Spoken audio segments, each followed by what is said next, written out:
what are some tips you could leave with our listeners regarding being an entrepreneur in a digital world, and especially you're building community? What are some, two or three things that you think you've learnt that you'd love to share with our audience? Yeah, I think probably the most relevant thing to anyone starting, or maybe for someone who's side hustling at the moment. I think one of my regrets is not leaving my full-time job earlier and waiting so long. I'm not really sure why I waited so long, other than I just had the comfort of a full-time job to fall back on.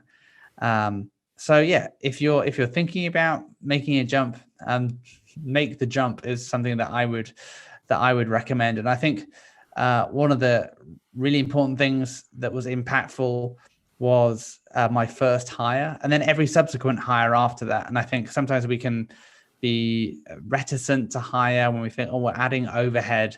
But my experience has been, particularly if you've got management experience already, hiring the great people who are better than you is going to really help you grow your business faster.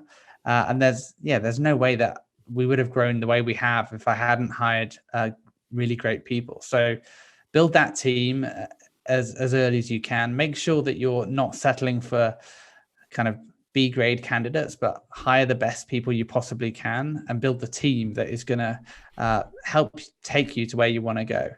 And then I think it really comes down to, and we've been talking about this a lot today, I'm a massive fan of things being good enough. If it's good enough, ship it, and then build things, test, and then learn from it. I think all too often we get caught up in perfection, as we talked about, and it's our concept or our idea of perfection, which doesn't always play out in the real world at all. We can spend hours laboring over something and we might be creating the wrong thing altogether. So I'm a big fan of building things, testing and learning once something is good enough to test, rather than creating perfect things. That way you're able to see if something works and pivot much more quickly. So build a great team, leave your job, and start testing things. Don't just assume you know.